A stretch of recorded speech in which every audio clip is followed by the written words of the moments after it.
Hey everyone, Blue here at Blue Bears Games. This week, as stated last week, we're going to be continuing the trend of Blue's Budget Battle Brews, my $20 budget deck series that helps teach people how to play, learn how to build decks, see how strategies work, and blah, blah, blah. This week's going to be either loved or hated, it depends on who you are. This deck is Infect, and there are two very divided stances on this one. It's either you love it or you hate it. I myself am on the love it side, so $20 budget Infect. I've done this video before, however, without, I did it before I learned how to do any of the editing and all that good stuff that, you see today. And I didn't even have anything to hold the camera, and I didn't have light or any of that stuff. So we're going to update my Infect build. That's available on sale and online. You can contact me for that, and it's going to be at conventions where I go in South Jersey. Let's just get into the deck, because this is one of the more nastier decks that I make. Most of the power levels of my decks are equal. This one's a little bit above just because it's Infect. If you don't know what Infect is, you're going to learn quickly here. All right. Infect on a creature simply means that the creature deals damage to creatures in the form of -1 counters, and to players in the form of poison counters, and poison counters equal 10 to kill somebody. So you don't need more than 10 poison counters to kill anybody, all right? So the strategy here is pretty simple. Stick some guys with Infect, attack your opponent, buff the guys with Infect. If you get through, get the 10 poison counters, you win. It's pretty simple strategy here. All right, how do we do that? There are, I think it's 12 total in here, creatures, kind of like the Hexproof Horrors from last week, where you don't need that many creatures to get it done. So we start with Ichor Claw Mirror. It's 2 to cast 1/1 with Infect. The cool thing about Ichor Claw Mirror is that whenever it becomes blocked, it gets +2/+2, so that it can protect itself a little bit from when it gets blocked from dying. So we got 4 of them in there. These are something new I started adding to the last version of the video. I didn't even have these, so this is a nice little addition. Flenser Might, again, it's a 2 to cast. It's a 1/1 Infect, but it also has lifelink, so whenever it deals damage, you can gain life. It doesn't have the cool little Ichor Claw effect, but it works. And then Contagious Nim. The third creature I choose normally doesn't really matter as long as it has Infect and it doesn't cost 7. It's always nice to have something that's 3 or less. It's a 2/2 Infect. These are pretty simple. They just have to have Infect. Putrefax is one of the rares I had in here. It's a 5/3 that has Infect with Trample and Haste.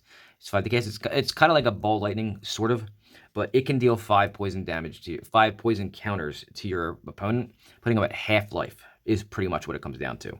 So it's not horrible. It does sacrifice itself at the end of combat, but if it gets 5 counters on somebody, gold. Verdurous Gearhulk. I put this in here to keep some of your Infect guys, alive easier, makes them bigger, helps them withstand some things. Because remember, when they deal damage to creatures, they're in -1/-1 counters, so that damage never heals. So you can whittle away your opponent's creatures as they go. This one comes into play. It's a 4/4 Trampler. It doesn't really matter. It's more along the lines of helping buff your Infect guys, so that when it comes into play, you can distribute 4 +1/+1 counters among any number of creatures you control. It could all be on 1.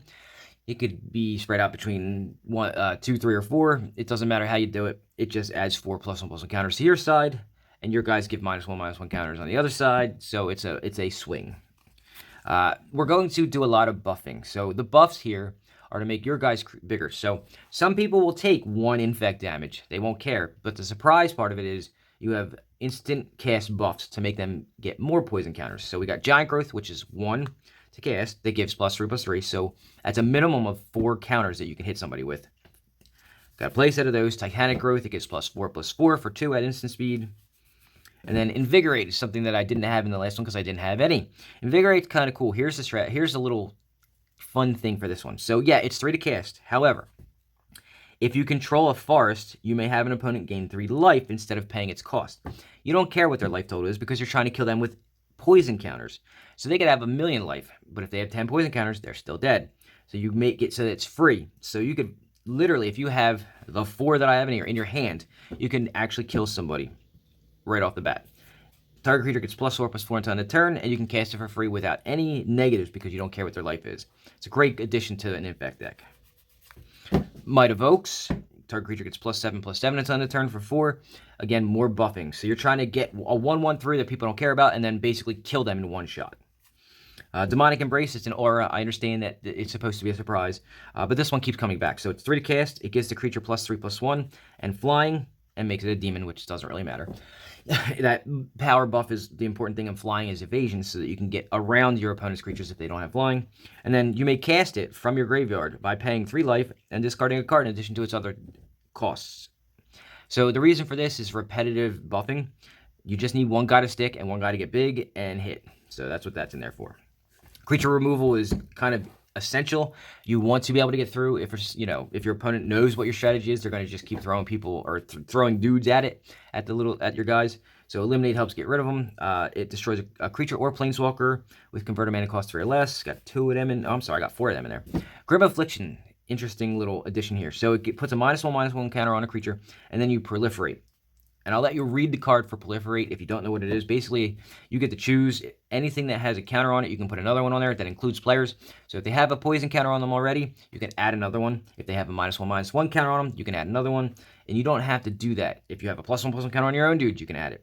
Proliferate is actually really good with Infect. Play a set of those and spread the sickness again. Another proliferate deck, so it destroys a creature and then you proliferate. A little high on the casting cost, but when you can cast a thing to destroy a creature and then actually win the game with it, 5 is a small price to pay. Because if they're at 9 poison counters and they play a creature, you can then cast this for 5 and win the game. Just a little tip. And then the rest is the lands. So Jungle Hollow is the black-green dual land that comes into play. Tapped and then you gain a life. Got 4 of them, and then the rest is some forests and some swamps, and nothing too fancy on the lands here just because lands are expensive.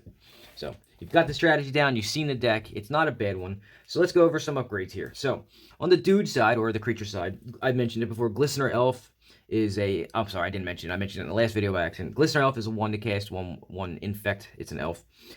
Kind of monetarily expensive, but it works. It's a 1 to cast, 1/1 Infect. That's all you care about. Plague Stinger, I believe that one is the flying one. I'll have it up there for you to see. And then you've got Phyrexian Crusader. It's 3 to cast. It's a better 3-drop than what we have in here. It has protections from colors. It has, Infect. It's actually a pretty good upgrade. A little monetarily expensive compared to the $20 budget, but it's a good one. Some spells. So the buff spells I have in here are the vanilla side of it, except for the Invigorate. Giant Growth, 1 to cast, 3/3, Titanic Growth, all that. There are other ones that you can use that are a little bit more I guess competitive, you could say. You got things like Blossom and Defense. It helps to protect your creatures at the same time. It gives them, I think it's hexproof. I'll have it up there.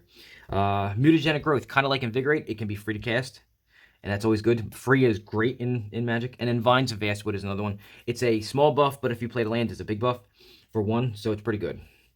And then the lands are not really, in this deck, it's pretty simple. You're literally just trying to get a creature down. So if you want to have lands come into play untapped, you've got like the black-green duels like Overgrown Tomb, which is the shock land, Woodland Cemetery, which is the check land, and check land means it checks to see if one of the land types that it could produce is in play, the basic land, so they're pretty good. I like them anyway. And then you've got Deathcap Glade, which is the Innistrad Midnight Hunt.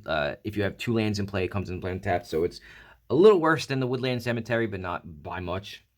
And then the other thing I'm going to mention here is that you could actually add, just like the Hexproof R's, you can add blue. When you add the blue in, you add a card called Blighted Angel, or I'm sorry, Blighted Agent. It's a 2 to cast, 1/1 unblockable Infect. Kind of like, I was mentioning before with the Hexproof R's last week, with the Invisible Stalker, how it's a 2 to cast, 1/1 unblockable. This is a 2 to cast, 1/1 unblockable with Infect. So always good. And then when you add blue, you can also add card draw, maybe a little bit of counter magic. So there's a couple of things, a little tempo if you want to do someone summoning instead of destroying people's creatures. So it's all, dependent on that. But it raises the price of the deck because you have to have the lands that can produce the color and the dual lands that go with it. And again, it raises the price of the deck. So anyway, those are the those are the suggestions I have for you as far as upgrading if you get this deck. Again, it's a $20 budget deck. I sell them online. You can just contact me if you want to buy them, or I sell them at my conventions here in South Jersey. So, or events, because it's not all conventions. But that's pretty simple. It's again, I said at the beginning of the video, you either love it or hate it. There's 2 sides of the fence here. There's nobody in between that goes, maybe I like it, maybe no. People either love it or hate it. Again, if you play it, you love it. If you're playing against it, you hate it. So, anyway, do me the favor, please like the video, subscribe to the channel, and share it out to somebody looking at a budgetary Infect deck, a budget Infect deck, or learning how to play the game. These decks, I mean, this one's a little bit more powerful than the rest. but not by much. So they can all be played together. It's like a dual deck thing. You can get 2 of them together. I don't charge shipping when you order more than 1 deck, and they're pretty fun. So good for a family game night. Trust me, I had somebody buy 6 decks for a family game night, and they had a blast. So anyway, that's my time. Thank you for watching, and I will see you next week with another Blues Budget Battle Brew. Have a good one.